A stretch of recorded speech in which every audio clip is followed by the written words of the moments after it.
Good day. Welcome to another edition of Rappler Talk Sports. I'm Delfin Diokino and we're here with a very special guest. He's a two-time Olympian. He's the Asian record holder in pole vault. And to some of his fans, or many of his fans, he's the nation's boyfriend. We're here with EJ Obiena. EJ, welcome to You Rappler Talk really need to Sports. bring that, huh? Welcome. Thank you. Thanks for having me. EJ, first of all, congrats on the historic staging of your home meet, the Athlete ng Ayala World Pole Vault Challenge. Uh, ano lang yung reflections mo from that event and did it meet your expectations?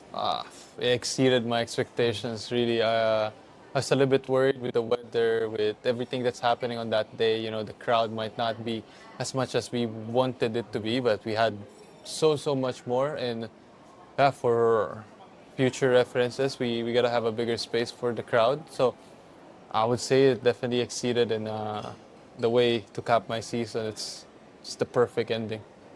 EJ, kamusta yung reception ng fans? And also, kamusta yung you went there not just to compete but also be part of the organizing team, bringing in some of your fellow world-class pole vaulters here to the Philippines?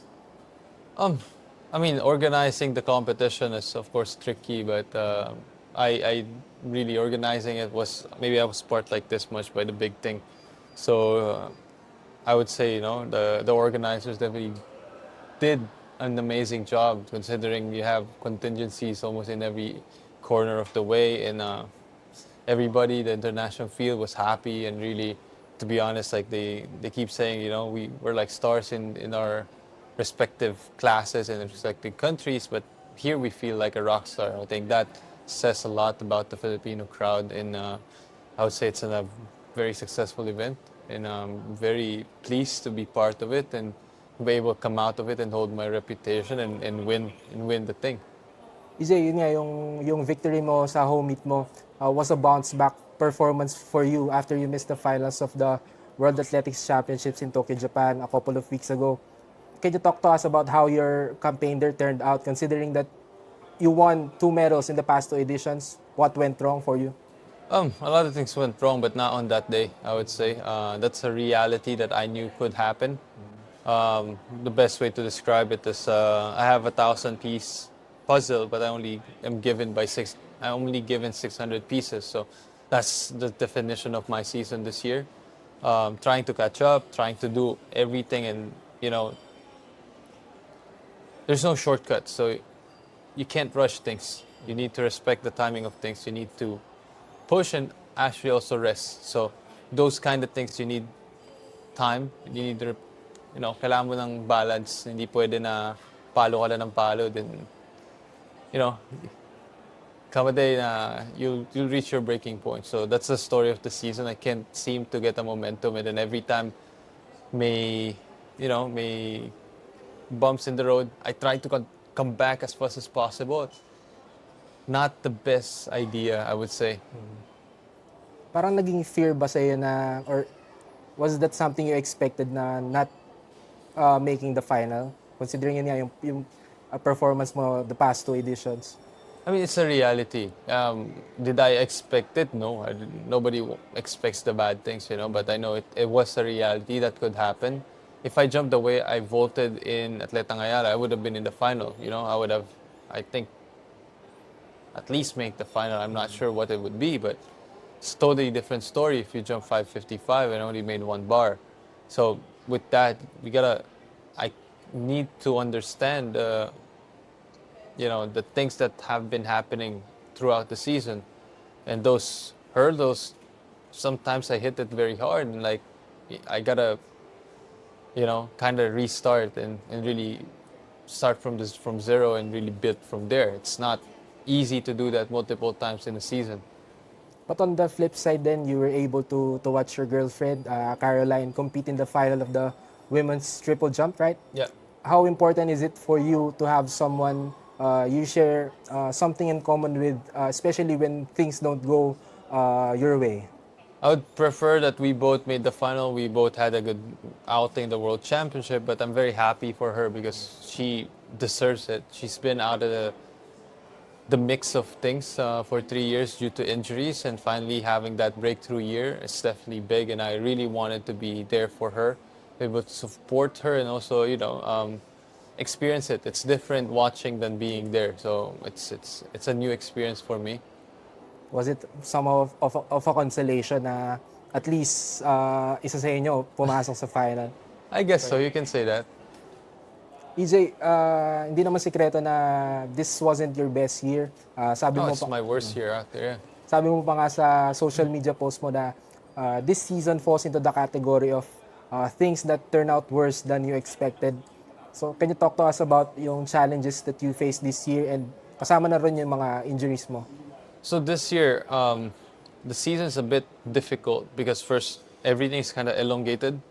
So indoor season was elongated in March, and then the outdoor season's elongated until September. These things have their particular challenges here and there.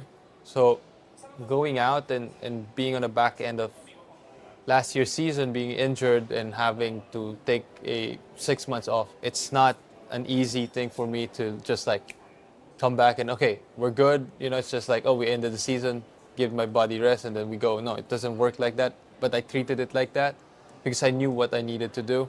It was a World Indoor Championship, and we have the World Outdoor as well. It's not an easy thing to hit.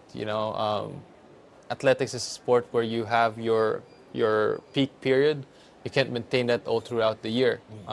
It takes preps and preps and preps, and I need to understand that going into Olympics, I had that problem. After, I needed to rest. All of that took some toll in my physical abilities, and that needed time to catch up. My mind wanted to do it, but the body needs to be able to adapt. So, when you're rushing things in training, you kind of tend to be at the extreme side of things. Sometimes it doesn't, you knock on things and you focus on it, and you, how do you say, you try to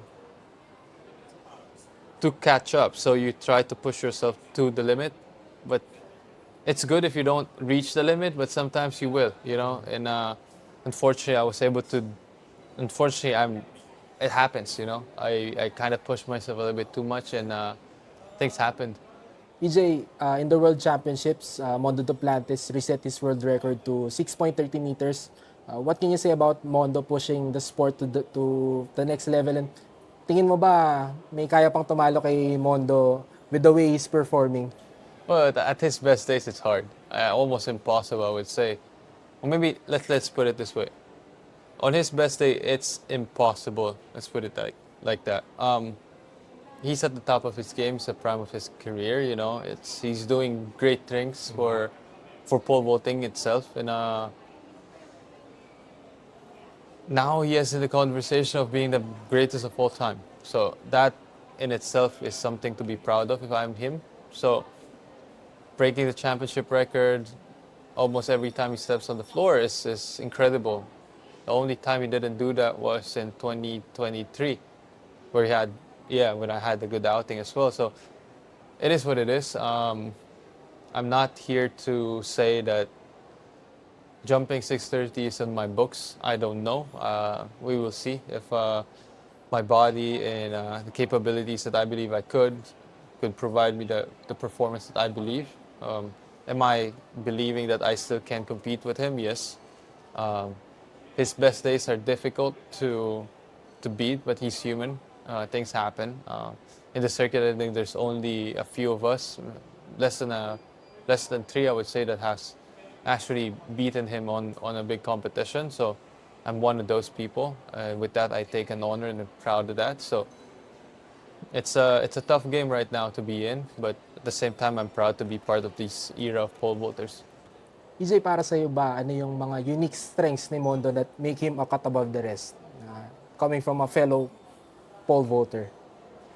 I mean, technically, he's been pole vaulting for the longest time. He probably pole vaulted with the same technique, with the same approach since he was young. And with that, it builds consistency, really being comfortable with the movement, and that's huge in a game where you can't see where the bar is at. Feeling and senses are heightened up. It's a very important trait to have. So with that, that's one. Of course, he's also gifted. He's very fast as a pole vaulter. He's able to really use a lot of the energy that he puts in. So He's it's hard to find another Mondo Duplantis. He's a unique guy, I would say, and really good. I have all the praises that I could give him. EJ, your fans or Filipinos were used to getting, we're used to seeing you get favorable results in the past. Yung 5.90 meters was something you accomplished many times, and you cleared the Asian record of 6 meters twice in competition. How do you deal with the frustration of not being able to do something that you know you're capable of itong past year? You gotta look at statistics. Roger Federer had his down year. Djokovic had multiple down years. Nadal is as well.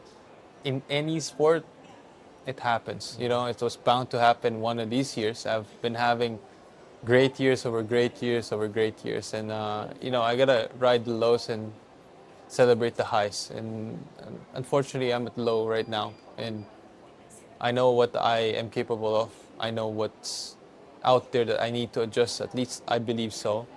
With that, I believe I could come back. So the frustrations of it definitely is there, but it's not like this is the last opportunity I'm getting. I do believe I have more in me, and with that, we will see. We will see how it goes, adapting and learning, continuously understanding how my body works and how I am as an athlete definitely is an advantage moving forward. EJ, ano yung mga takeaways mo from, sabi mo nga, from your worst year? You gotta be patient. Not everything is rushed, especially your body, your training, and there's a trajectory that you can expedite it as much as you can, but you're increasing the risk. With that risk comes, bad days, and you gotta be able to understand that you can't fight time. So time is something that you need, and you need to have more training, more repetitions, and really respect that process all throughout the season. Don't rush it, and then at the same time, maybe a better planning of how, paperwork would be done. It's not a secret. The Philippine passport is not the most powerful in the world, and where I'm in a sport where we travel a lot, so better planning of that.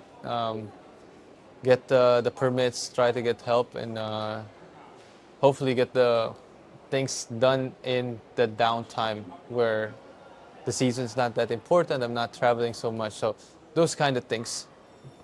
EJ, after I would say this roller coaster season, ano yung mga nilook forward to mo na things, ano yung mga goals mo, and you're currently ranked number 7 in the world, tama ba?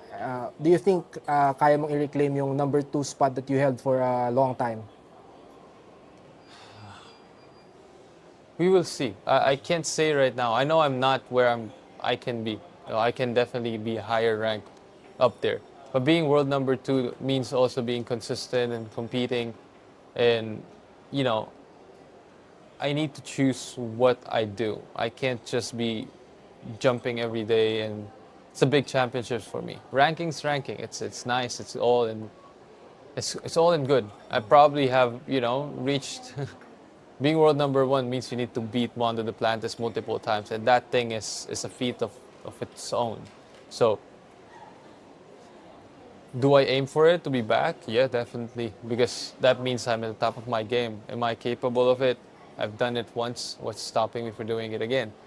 But is it a smart thing to do?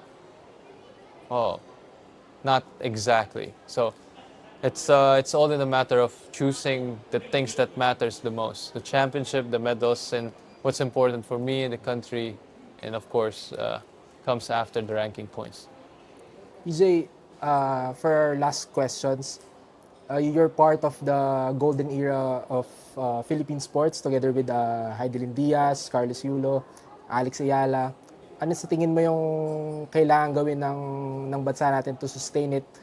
And pati na rin dun sa poll vote, paano madadala ito in the coming years? Invest in the next generation of athletes.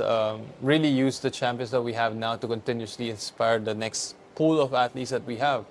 Because if we celebrate and we enjoy and have fun only, we're having a good year, a couple of good years for Philippine sports, then we don't do anything about it. It's gonna end up on the downturn again.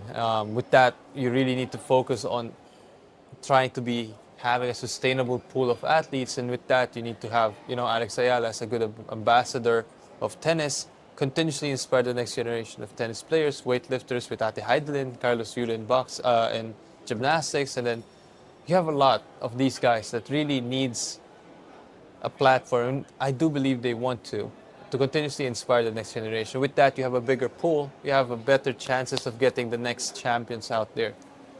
That's my opinion. And when it comes to facilities and all of these things, knowing our limitations and our limitations, it's a fact. But let's make it accessible, at least at the very least of our abilities. Make sure that the athletes that needs to train will be able to train. We have the facilities that could provide them, give them the path to be able to achieve what we want them to achieve. Let's not make it difficult. EJ, thank you for your time. Thank you. This has been Rappler Talk Sports. Once again, I'm EJ Obiena. For more sports updates, follow us on our social media accounts and download the Rappler Communities app.